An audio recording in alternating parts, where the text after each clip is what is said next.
critical development in the manhunt for the assassin who gunned down conservative activist Charlie Kirk. Officials just released this image. They are asking for the public's help in identifying the person of interest in connection with the fatal shooting. CNN's Nick Watt is following this breaking news. Nick, you are in Orem, Utah.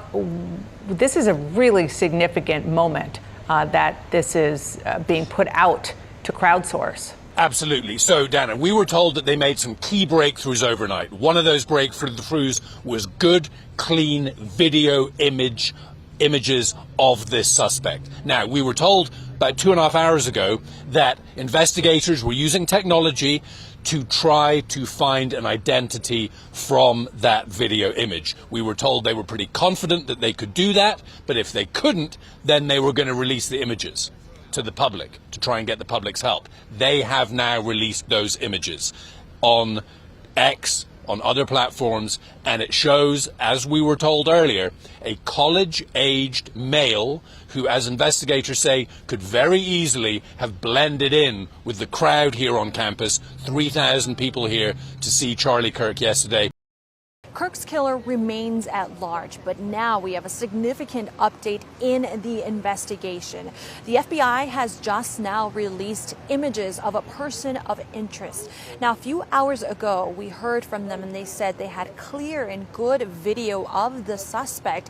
They said they would be reviewing those images using their technology, but if they were not able to do so, that is when they would release images to the public. As I mentioned, we just received those images. Now this is a male that appears to look like he is college age. And now they're turning to the public for their help to aid in this investigation.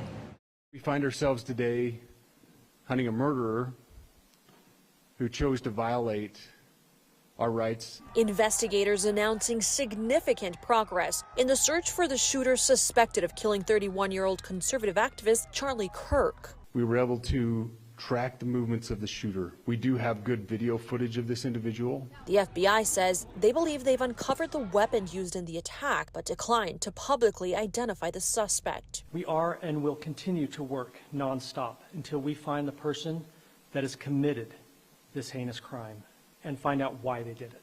President Trump eulogizing Kirk during Thursday morning's 9/11 remembrance ceremony at the Pentagon. Charlie was a giant of his generation, a champion of liberty, and an inspiration to millions and millions of people.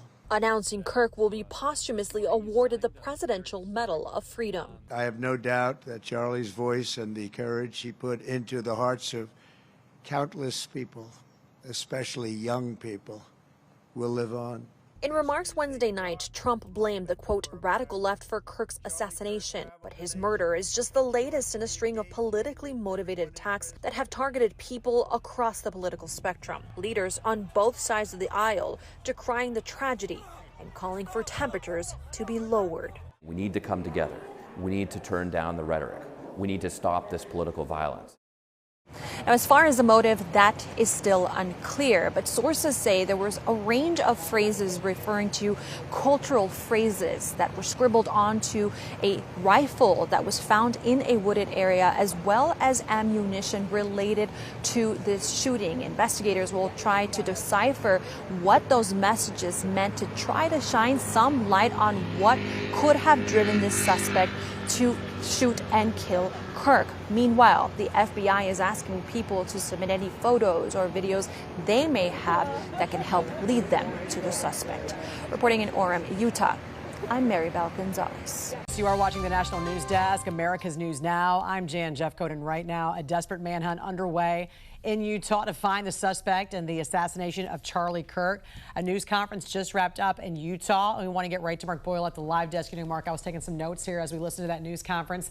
The FBI had some pretty big revelations, some new information about the suspect. A couple of things that stood out to me. We know the shooter came onto campus just before noon, and investigators were able to track his movements where he jumped off a building and ran into, and I say he, they didn't say if it was a he or she. Right. The suspect ran into a nearby neighborhood, so they canvassed that neighborhood going door to door. But one thing I thought was interesting, Mark, was that they said they had a clear picture of that suspect, but they were not going to release it, which makes you wonder if they're close to closing in on a person. What else have you learned? Well, clearly they don't want to tip off everyone just yet. They have these images. If it's not from the closed circuit TV on campus, it will be from those Ring cameras, as you talk about in the neighborhoods, Jan, because he went through a neighborhood and everyone has those cameras now. The newest information from the FBI news conference is that they have those pictures. They know who the suspect is. They have not made them public yet. If you missed the briefing, here's part of what the FBI just gave in terms of the update. The suspect blended in well with a college institution. We're not releasing any details right now, and we will soon, but right now we're not. But that individual appears to be of college age. So that's new as well, believed to be of college age. Here's the latest information on your screen. This was just put together. So they have the high-powered bolt-action rifle recovered. That's the direct verbiage from the AP. So they found the gun. The Ring camera shows the suspect in the neighborhood. That will be key. 11:52 a.m. walked up the staircase and then onto the roof. So we now have that confirmed that, in fact, the shooter was on the roof. After the shooting, they say he jumped off and then ran to nearby neighborhoods. This all happened at the Utah Valley University there in Orem, Utah. That's where Charlie Kirk had been speaking at a campus event attended by maybe 1,500 to 2,000 people is the estimate right now. As he was speaking, that shooter, one shot came out from the roof and hit Charlie in the neck. We're going to show you some of that video right now, warning you it is disturbing to watch. Counting or not counting gang violence? Oh my God. And then take a look at this video here. This is of Charlie's security team. They were holding him there. 6 or so men walked him, ran him to that SUV, that was his personal SUV, and then rushed him to a nearby hospital. He died a short time later. The governor of Utah came out immediately talking about vowing to get to the bottom of this tragic event. Charlie Kirk was a conservative activist. He brought in a large portion of the younger generation into the party. I want to show you a clip now, let you listen. This is from the 2024 Republican National Convention. To all the Gen Zers watching this convention on TikTok right now, I have a message just for you. You don't have to stay poor.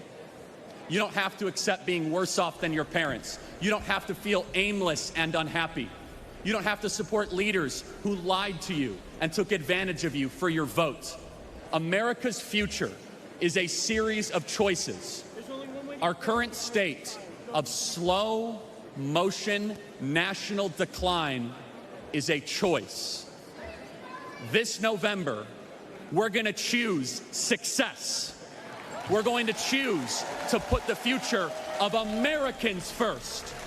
President Trump did order all flags be flown at half-staff until Sunday in his honor. We're following this breaking news as new information comes in this morning on the manhunt for the suspect. The person who killed Charlie Kirk continues. To my great fellow Americans, I am filled with grief and anger at the heinous assassination of Charlie Kirk on a college campus in Utah. Charlie inspired millions, and tonight all who knew him and loved him are united in shock and horror. Charlie was a patriot who devoted his life to the cause of open debate and the country that he loved so much, the United States of America. He fought for liberty, democracy, justice, and the American people. He's a martyr for truth and freedom, and there's never been anyone who was so respected by youth.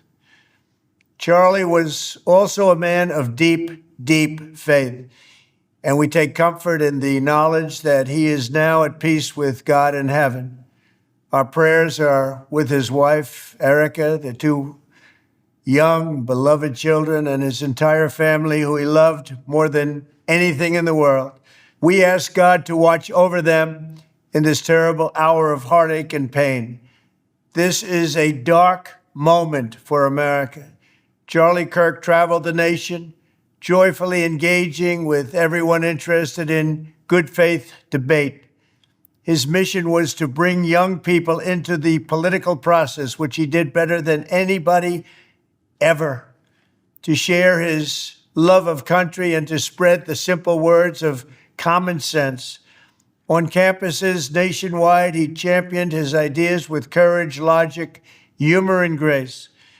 It's long past time for all Americans and the media to confront the fact that violence and murder are the tragic consequence of demonizing those with whom you disagree day after day, year after year, in the most hateful and despicable way possible. For years, those on the radical left have compared wonderful Americans like Charlie to Nazis and the world's worst mass murderers and criminals. This kind of rhetoric is directly responsible for the terrorism that we're seeing in our country today, and it must stop right now. My administration will find each and every one of those who contributed to this atrocity and to other political violence, including the organizations that fund it and support it, as well as those who go after our judges, law enforcement officials, and everyone else who brings order to our country. From the attack on my life in Butler, Pennsylvania last year, which killed a husband and father, to the attacks on ICE agents, to the vicious murder of a healthcare executive in the streets of New York, to the shooting of House Majority Leader Steve Scalise and 3 others, radical left political violence has hurt too many innocent people and taken too many lives. Tonight, I ask all Americans to commit themselves to the American values for which Charlie Kirk lived and died, the values of free speech, citizenship, the rule of law, and the patriotic devotion and love of God. Charlie was the best of America, and the monster who attacked him was attacking our whole country. An assassin tried to silence him with a bullet, but he failed, because together we will ensure that his voice, his message, and his legacy will live on for countless generations to come. Today, because of this heinous act, Charlie's voice has become bigger and grander than ever before, and it's not even close. May God bless his memory, may God watch over his family, and may God bless the United States of America. Thank you.